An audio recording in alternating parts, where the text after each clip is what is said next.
Bonjour, bienvenue sur mon site. J'espère que cette petite interview va vous faire plaisir. Je vais essayer de répondre au maximum à toutes les questions que vous avez posées sur mon forum. Merci de les avoir posées, c'est cool. Donc voilà, je suis rentrée aujourd'hui des US, donc encore un petit peu avec le décalage horaire, mais ça fait du bien de rentrer, ça fait du bien de revoir la maison, les amis, la famille. Donc voilà, je suis assez contente d'être là. Donc je vous ai ramené la médaille quand même pour qu'on la voit. Parce qu'on l'a vu en photo, mais on l'a pas encore vu.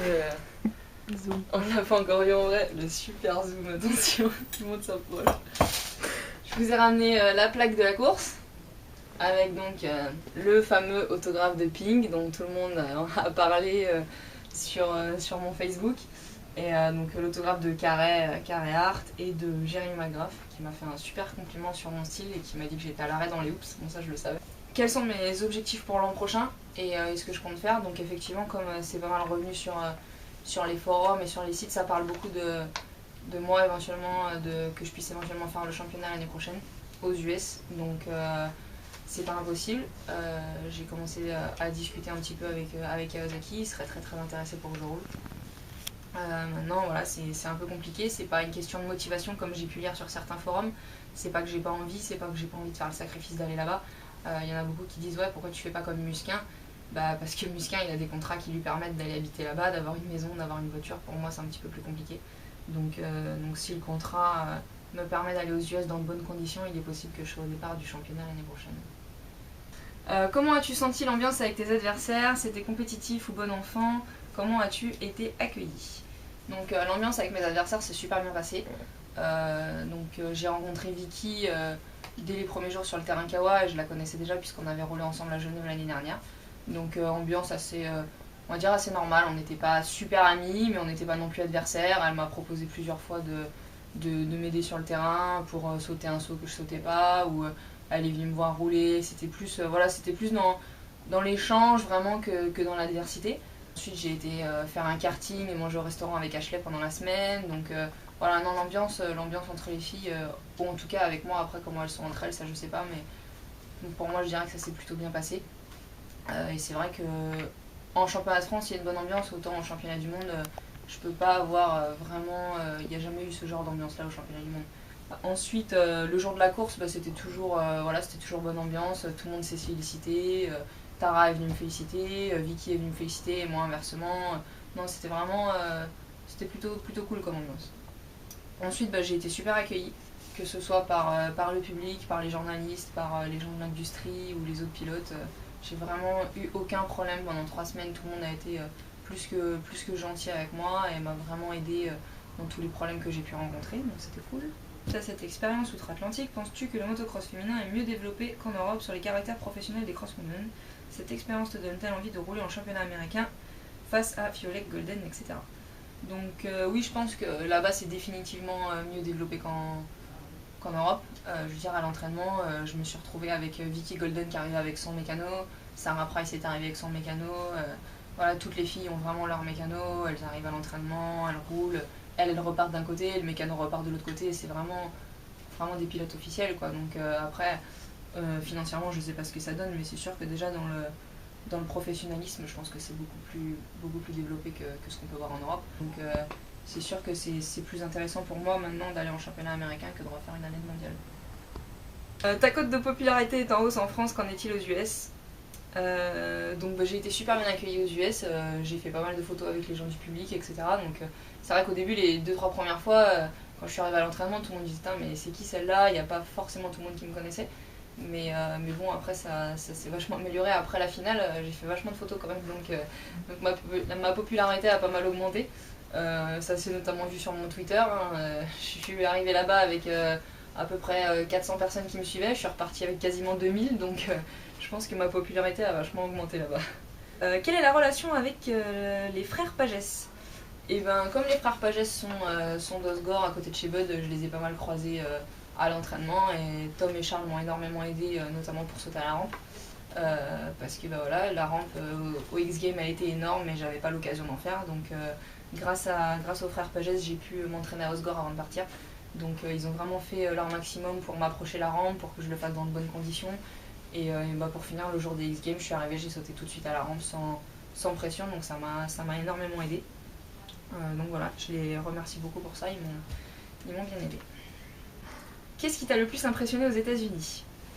Tout ce qui revient en général, hein, tout est grand, les pistes elles sont énormes, c'est arrosé, c'est vraiment... c'est un peu surtout, et spécialement la Californie, c'est que c'est un peu le bonheur pour un pilote de motocross. Combien de fois sur l'autoroute on a croisé des pick-up avec des motos dessus, et en France, si tu mets une moto sur un pick-up, déjà si tu traverses Paris, à mon avis, t'as plus le pick-up à la sortie, donc ouais, c'est vrai que là, il y a énormément de choses impressionnantes. Catégorie féminine ou SX, ça fait que 3 fois que je le dis, mais c'est pas grave. Je vais y arriver. Donc non, je pense que ce serait un tout petit peu tôt pour faire directement des courses en SX Tour avec les filles. Je veux dire, moi je me suis beaucoup entraînée pour aller au X-Games et c'est quand même, le Supercross c'est quand même dangereux. Donc je pense que ce qui serait par contre pas mal, ce serait de pouvoir faire comme une démo ou de pouvoir ouvrir la piste du SX Tour aux filles, mais pas le jour d'une compétition parce que je pense que ce serait un petit peu trop dangereux et il y aurait un petit peu de blessés, je pense. Donc, mais par contre, d'aider le Supercross féminin en France, ce serait quand même une bonne chose parce que c'est sûr que si plus tard les jeunes françaises veulent aller au X-Games, il faut qu'elles commencent à s'entraîner dès maintenant parce que par rapport aux américaines, on a beaucoup de retard de ce côté-là. Est-ce que je vais faire d'autres courses en SX? Donc pour le moment, c'est pas vraiment prévu. On va dire que j'aimerais avoir une épreuve du SX Tour pour voir un petit peu le niveau, voir si je peux me permettre de prendre un départ du SX Tour ou pas, mais je pense que ça va être un petit peu difficile. Par contre, c'est sûr que je vais continuer de m'entraîner, ça y a pas de doute. Donc ensuite, ma moto des X-Games. Donc ma moto des X-Games a été entièrement préparée par Bud. Je suis arrivée là-bas avec mon moteur et mes suspensions. Et donc c'est mon père et mon mécanicien Thierry qui, sur place, ont monté le moteur et les suspensions, mais toutes les pièces venaient de chez Bud. Ensuite, est-ce que je pense que ma moto était compétitive par rapport aux autres? En tout cas au niveau des suspensions, je pense que je pouvais pas avoir mieux, on était vraiment super bien réglés. Après au niveau du moteur, je pense pas avoir été gênée par la puissance moteur, j'ai pris des très bons départs. Là où je pars la course c'est dans les hoops et ça c'est pas le moteur qui aurait pu m'aider, donc c'est sûr que les motos des autres filles avaient l'air de vraiment très bien marcher aussi, mais je pense que la mienne était largement assez bien préparée pour pouvoir repartir avec de l'or, c'est pas de la faute de la moto.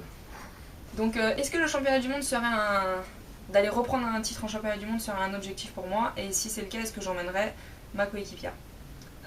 Donc non, je n'ai pas pour objectif d'aller reprendre un titre mondial.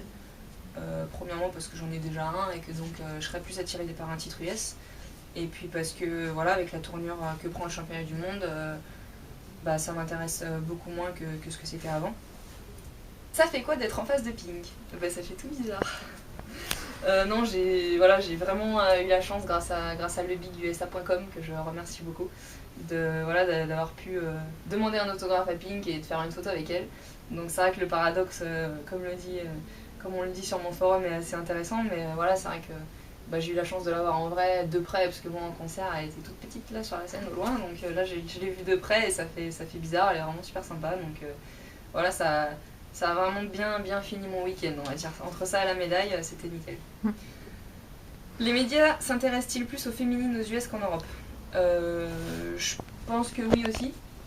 Moi en France, j'ai pas à me plaindre, j'ai vraiment beaucoup de soutien des médias français, mais c'est vrai que après la finale, en conférence de presse, il y avait vraiment beaucoup de journalistes. Ils nous ont posé énormément de questions à chacune sur la course, pas juste à Vicky ou... donc c'est vrai que les médias étaient quand même très intéressés. J'ai rarement vu autant de journalistes sur une épreuve du championnat du monde par exemple. Serais-tu prête à développer le supercross féminin et à apporter tes connaissances aux autres pilotes lors de stages de pilotage? Oui, pourquoi pas, sur demande, faut voir. Mais je veux bien éventuellement faire partager mon expérience à d'autres filles, il n'y a pas de souci, surtout que comme maintenant j'ai une BE, j'ai le droit.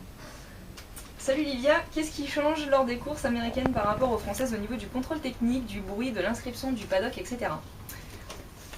Donc bon, le paddock, je peux pas trop en parler parce qu'au Staples Center, c'était pas vraiment un paddock, c'est comme il peut y avoir à Bercy, voilà, on est dans le Staples, il n'y a pas vraiment de camion, il n'y a pas tout ça. Par contre, au niveau du contrôle technique, du niveau du bruit et des inscriptions, c'est assez marrant quand même. C'est-à-dire que je suis arrivée là-bas, on m'a juste demandé mon passeport et mon assurance, donc j'ai donné ma carte vitale. Et puis après j'ai pu aller m'entraîner. Et j'ai pas passé la moto au contrôle technique, j'ai pas passé mon casque au contrôle technique. Ils ont absolument jamais pris le niveau de bruit, etc. Ils m'ont pas demandé ma licence, rien du tout. J'ai juste signé une décharge, prouvé que j'avais une assurance et puis j'ai pu rouler. Donc c'est vraiment différent. Donc tout au long de mon séjour, j'ai été plutôt cool, on va dire. J'ai jamais vraiment été stressée, même au départ des manches qualifs et de la finale. Explosion de joie quand j'ai fini 3ème, ouais, c'est clair. Déjà quand je me suis qualifiée en demi-finale, j'étais déjà très contente parce que donc on était 4 au départ de la demi-finale. Ils en prenaient que 2 et je suis tombée avec Tara Geiger et Patterson. Donc c'était déjà pas gagné d'avance. Donc déjà quand je me suis qualifiée en finale, j'étais déjà vraiment contente parce que Patterson était une des favorites et elle a jamais réussi à me doubler pendant la demi-finale. Elle a fini même par se mettre par terre. Donc voilà, j'étais déjà bien contente de m'être qualifiée. Et puis après, une fois que j'étais au départ de la finale, on n'était plus que 4. Donc voilà, comme j'ai dit à mon père, bah là maintenant il faut vraiment tout donner pour repartir avec une médaille. On n'est que 4 et je peux pas faire dernière, quoi, c'est pas possible. Donc voilà, j'ai fait mon maximum pour repartir avec la médaille. Et c'est vrai que quand je suis remontée sur la plateforme après l'arrivée, j'ai pris mon père dans mes bras et je pense qu'on était vraiment contents à ce moment-là. Moi j'ai vraiment senti l'engouement du public, etc. C'est vrai qu'en France on se rend pas bien compte. On se rend pas vraiment compte ce que c'est que les X-Games. Moi, quand j'ai voulu faire les X-Games cette année, je m'attendais à arriver sur une course un peu comme Bercy, on fait une course de supercross, il y a du public, on repart, et puis voilà. Alors qu'en fait, non, c'est tout un quartier de Los Angeles qui est bloqué, c'est des millions de personnes qui sont là, c'est tout un tas de disciplines comme le skate, etc. Et la moto fait vraiment partie du jeu. C'est sûr que la taille de la piste est pas très grande, maintenant c'est pas beaucoup plus petit que Bercy si on enlève les coursives. Il n'y a pas beaucoup de concurrentes parce que c'est sur invitation et parce que il n'y a pas assez de filles, je pense, à l'heure actuelle qui ont un assez bon niveau pour pouvoir rouler au X-Games.